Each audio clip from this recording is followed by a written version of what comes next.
You grow up thinking that safety is a geography, a place you can move to, a set of coordinates where the chaos of the world can't quite reach you. But I learned the hard way that safety is just an illusion we buy into until the moment reality decides to kick down the front door.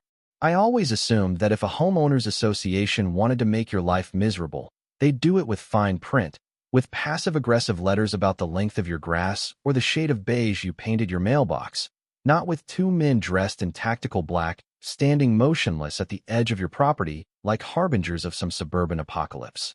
They didn't knock, they didn't announce themselves, they just stood there at the entrance of my driveway for 6 agonizing hours, statues carved out of malice. And when I finally worked up the nerve to confront them, they didn't ask for dues or compliance. They demanded I get on my knees and apologize to Patricia Patty Vance.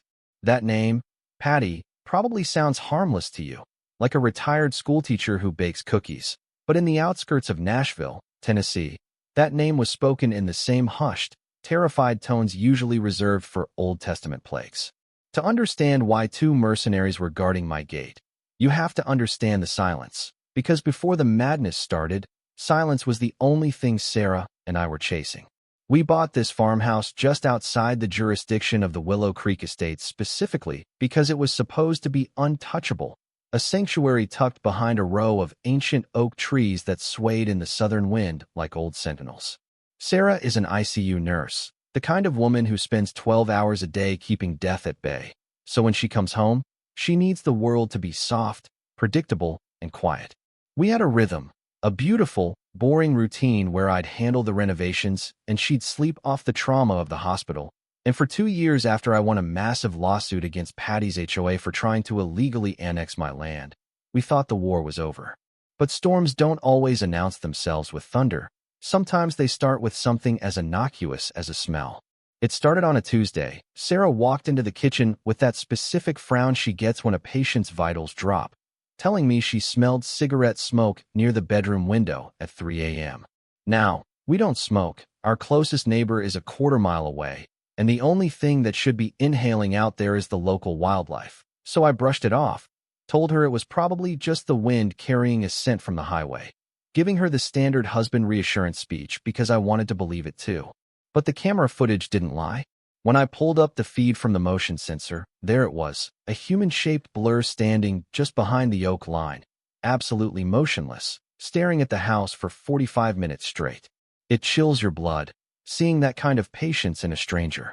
Then came the physical artifacts of this psychological siege, fresh boot prints in the mud, deep and heavy, implying a man of significant size, and then the gate rattling in the middle of the night, metal groaning against metal like someone was testing the perimeter of a prison. Sarah, being the sharpest person I know, didn't panic. She analyzed, telling me that this wasn't random, that the breathing she heard outside the window was too steady to be an animal and too close to be a coincidence.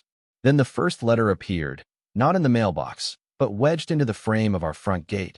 No postage, just a white envelope containing 3 words that hit me harder than a punch. We're still watching. Denial is a powerful drug, and I was overdosing on it, trying to convince myself it was teenagers or a prank, until Linda, a neighbor 2 lots down, flagged me down with a face pale as a sheet, waving a stack of papers that looked terrifyingly official. "You need to see this, Mason," she said, her voice shaking, handing me a document titled District Boundary Realignment Phase 2. It was a map, sophisticated, colorful, and completely fabricated, showing the HOA boundaries expanding like a cancer to swallow my property whole. There were no county stamps, no judges' signatures, just the sheer audacity of Patty Vance printed on high-gloss paper, declaring that my sanctuary was now her kingdom. That evening, Sarah and I sat at the dining table, dissecting the map under the harsh light of the chandelier, and she pointed out the cruelty of the design, how the lines curved unnaturally to bypass other houses just to specifically target ours. "This isn't zoning," she whispered, the realization settling in her eyes. "This is hunting." And just when we thought we were alone in this, the shadows spit out a ghost. I was fixing a loose board on the porch when I heard the gravel crunch, a slow, hesitant sound, and I looked up to see Arthur, the former HOA treasurer, a man who looked like he had aged 20 years in the last 12 months. He was standing there with his hands jammed deep into his pockets, looking over his shoulder as if he expected a sniper in the trees. Arthur was a good man, a numbers guy who loved rules, but seeing him there, trembling, I knew the rules had been thrown out the window. He pulled me aside, away from the house, and confessed in a voice barely above a whisper that he had been forced out, blackmailed by Patty with threats of false embezzlement charges, terrified into silence while she turned the HOA into her personal vengeance machine. "She's not just trying to find you, Mason," Arthur said, his eyes wet with fear and shame, handing me a battered black flash drive. "She's obsessed. She blamed you for the court loss 2 years ago, said you humiliated her, and she told the board, off the record, that she would break you, not financially, but psychologically." We plugged that drive in later that night, and the files Arthur had stolen were a manifesto of hate. There were emails drafting the fake boundary maps, memos discussing how to isolate us from the neighbors. But the worst part was the knowledge that Arthur was just the messenger, and the real storm was already parked outside my gate. That night, the atmosphere shifted from anxious to predatory. The silence outside felt heavy, charged with electricity, and when Sarah went upstairs to shower, I saw it. A glint of silver in the moonlight near the fence, the reflection of a badge or a belt buckle. I checked the monitors and saw the drag marks in the dirt, the deliberate footprints of men who were scouting, learning our routine, counting the seconds between when the lights went out and when we fell asleep. They weren't just harassing us anymore. They were preparing for an assault, and as I watched the screen, seeing the darkness swallow the edge of my property, I realized that the time for lawyers and letters was over. The monster was at the door, and she had brought the cavalry. There is a specific kind of dread that comes with watching a predator learn your habits, a sickening realization that while you are sleeping, they are calculating, measuring the gaps in your armor, and for Sarah and me, the armor was wearing thin. We spent 3 nights sleeping in shifts, jumping at the sound of settling wood or the distant bark of a dog, existing in that jagged state of hypervigilance where coffee stops working and adrenaline takes over. I convinced myself that if something was going to happen, it would be at night, under the cover of darkness, because that's how cowards operate, right? I was wrong. It happened on a Sunday morning, the sun was shining, the birds were singing, the kind of day that aggressively advertises peace, making the violence that followed feel even more surreal. I walked out to the driveway, keys in hand, just intending to make a quick run to the hardware store when I saw them. 2 men, not hiding in the bushes, not skulking in the shadows, but standing in the middle of my driveway, shoulder to shoulder, blocking the exit with the arrogance of people who believe they are the law. They were dressed in black tactical uniforms that looked disturbingly like police gear, minus the jurisdiction, with utility belts and combat boots that had clearly never seen a battlefield. I walked toward them, the gravel crunching under my feet sounding like gunshots in the quiet air. The larger one, a slab of muscle named Brock, didn't even blink as I approached. The smaller one, Elias, looked nervous, his eyes darting around like he was waiting for a signal. "Private property," I said, keeping my voice steady, though my heart was hammering against my ribs like a trapped bird. "You boys lost." Brock stared right through me, reaching into his vest to pull out an envelope sealed with actual red wax, a piece of theatrics so absurd it would have been funny if the look in his eyes wasn't so dead. He extended it. "Message for you. Read it." I took the envelope, breaking the seal, and the words on the paper almost made me laugh out of sheer disbelief. It was a formal demand for a public and written apology to Patricia Vance for emotional damages and loss of reputation, accompanied by a request for a voluntary restitution of $10,000. It was insanity printed on heavy cardstock. "You're joking," I said, looking up at Brock. "You stood here for 6 hours to deliver a shakedown letter?" "It's not a request," Brock said, his voice a low rumble. "Ms. Vance wants this resolved. Politely." "Politely," I scoffed, folding the letter. "Politely is leaving my property before I call the sheriff. Tell Patty she can go to hell." That was the trigger. I saw Brock's jaw tighten, a subtle shift in weight, and then I heard the static crackle of a radio clipped to his shoulder. A woman's voice, distorted but unmistakably Patty's, whispered through the speaker. "Make him listen." I turned to head back to my truck, my hand reaching for the door handle, and then the world exploded into white light. The first blow caught me behind the ear, a coward's punch that sent my equilibrium spinning into the gravel.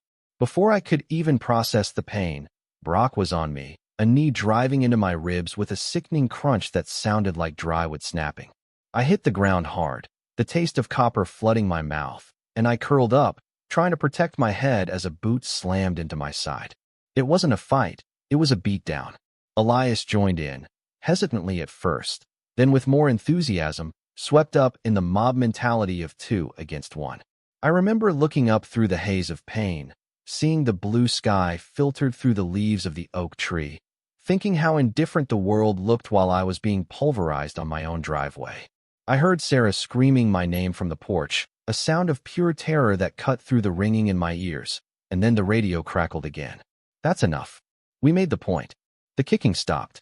I heard the scuff of boots retreating, an engine roaring to life, and tires peeling out onto the asphalt, leaving me broken in the dirt.